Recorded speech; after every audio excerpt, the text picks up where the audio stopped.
What a specimen. The good side of Eddie Jones. This is why he was a genius. Bumping, pirouetting, so he can be quite lazy. What a player he was for us during this period. We both kind of looked at each other a little bit perplexed. It gives me goosebumps now. Welcome to Rugby Reacts. I'm Danny Kerr, and we are going to be digging into one of my favourite games ever. France versus England, Grand Slam game of 2016. Let's have a look. So to set the scene a little bit, England chasing our first Grand Slam in a lot of years. We'd had a bit of heartache in this department recently. 2013, we went to Wales going for a Grand Slam, got absolutely mullered at the stadium, and it was tough. A lot of players took it quite tough. We had to bounce back, and this year everything started going well. Eddie had come in, instilled this new confidence in us. We felt like we could go there and beat France, but we knew how tough it was going to be. I'd never experienced winning a Grand Slam before, so I desperately wanted that. And yeah, let's get into the game. Opening scenes here, some steely looking faces, some brilliant players. Vakatawa playing for France, played with him in the Barbarians. What a specimen, like he was unbelievable. Walking out at a packed Stade de France in Paris is really cool. One of the most special feelings, especially when you run past the trophy knowing that you're 80 minutes away from winning it. It's a special day. One of those night games in France, like it always is. It's tough, the ball's a bit greasy. Maxime Machino, one of the most beautiful men to play the game. Number 9, ripped to pieces, great hair, great beard. I remember the first opening 5-10 minutes were incredibly physical. Teams just sizing each other up a little bit. Anthony Watson there getting manhandled. When you've got Owen Farrell in your team, you get opportunities to kick points off the post, that one, but he doesn't miss many. And Faz was unbelievable that day. This is one of my favourite moments in an England shirt, and I'll just give you a little story about the good side of Eddie Jones. One of the things that he would be brilliant at is in the change rooms just before you go out to play a game. He'd go around the team saying good luck, shake your hand, and just give each player one little nugget of information, and I'll never forget. So we're 11 minutes 44 into this game here. Eddie, probably 20 minutes before this, in the change rooms, said to me, good luck, Danny.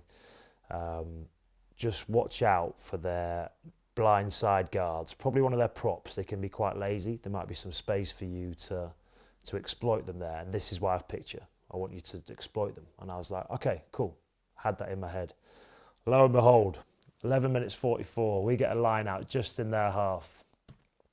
We go off the top, throw the ball to Faz. Jonathan Joseph takes into contact. The boys clear out. Lo and behold, there's a space on the blind side. It's one of their props that's been a bit lazy, left a bit too much space. They've probably overfolded a couple too many defenders. And there's a space for me to have a go and test the guard. I decided to go for it, which I hope I would have done anyway, but this is why he was a genius. Eddie's little bit of nuggets of information was incredible that day. Made me look at that gap.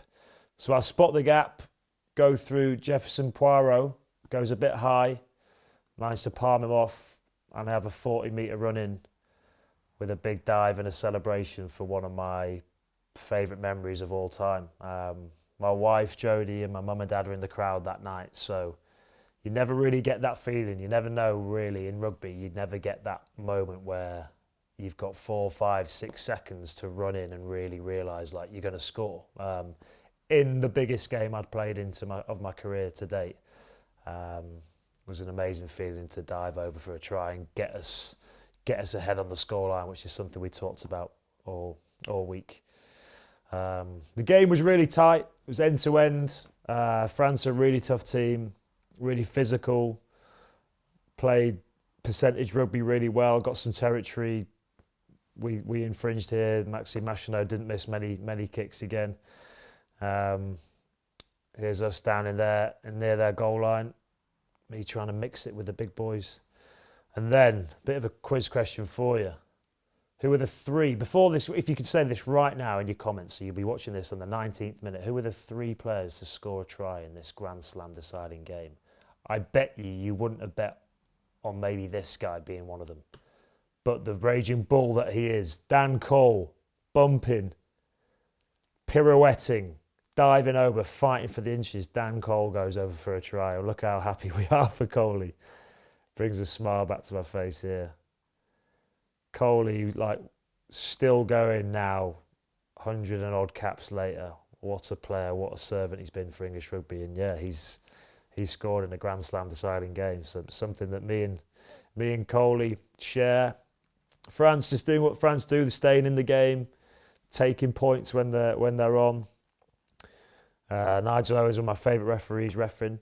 Obviously blowing against us here, but I think Nigel Owens is a legend. Missed that bloke. Yeah, so they got 12 points. We think we scored 2 tries. We think like we're really asserting our dominance in this game, but they're within a score now because they've kicked over 4 penalties. You know, Machino didn't miss, and then 42 minutes into the game, he kicks another one, and suddenly it's a 2-point game. We're winning 17-15. Billy, sporting a nice red eye there, Billy Vunipola. What a player he was for us during this period. Unbelievable what he did. There's my good mate Brownie. So I'm off early. I go off early in this game. So I started the first game in this campaign, benched the next, thought I'd played well, benched the next 3. So expecting to go into this Grand Slam game being on the bench again. But I remember Eddie pulled me and Ben Youngs into the room at the same point, the start of this week, and just said, listen, I'm going to play Danny from the start. I think it's the right game for him to start, and Benny, you're going to come on and finish it. And we both kind of looked at each other a little bit perplexed because that combination had been going really well. But he said, no, this is what's going to win us this game. It's going to be an 80-minute performance from you, scrum halves. Danny, you're going to play the first bit. Benny, you're going to finish it. And we kind of both just smiled, nodded and agreed and went for it. Yeah, and I came off quite early here. Benny comes on, 37 minutes to go.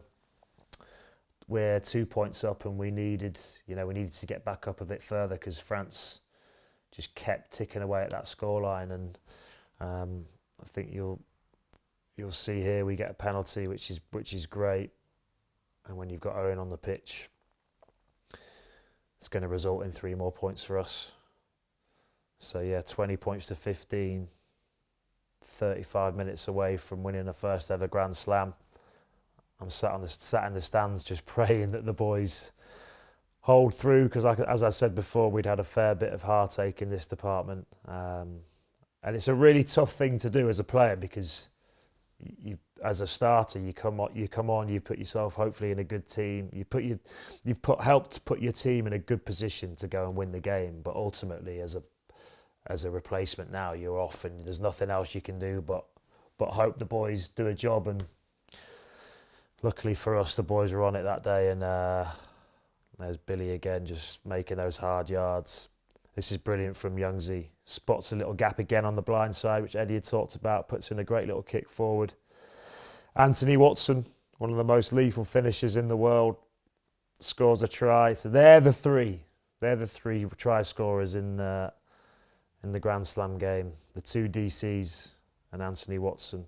But a lovely little assist from Youngsy. Puts us 2 scores ahead. And again, the French, no tries yet, all from the boot of Machino, but he doesn't miss and just kept. That's why we were so nervous on the sidelines. He kept nudging them over. And we could never really get out of sight, which made the game even more. There's a young Winnie Antonio, the absolute unit, getting scythed down by Dylan. And there's Faz with that steely look, banging kicks over for fun, just keeping us ahead. But we were still very aware that France was still in this game and we needed to finish it. Late yellow card here for one of the boys. I can't remember who that was. Oh, it was one of the French lads. Didn't remember that happening. But I do remember this kick going over and thinking, we've done it. We went 10 points ahead here with 2 minutes to go, and you go. You can see it in Faz's face there, the emotion. And this last scrum, he's got to get the ball out. Youngsy kicks it out, and that's a group. You can see the The celebrations gives me goosebumps now. There's some players in that group that we'd gone through all sorts of emotions together. Some amazing memories, but also some horrible ones. And yeah, we talked about that all week. Like let's right a few wrongs from Grand Slam games in the past. Six Nations we'd messed up on. The World Cup the year before was a really tough experience. So then seeing Dylan lift this trophy, it's what you dream of as a kid is these moments, that trophy lift, the fireworks, the memories, the smiles on everyone's faces. Yeah, gets me going, goosebumps. There you have it. England 2016 Grand Slam champions, 21-31. We beat France.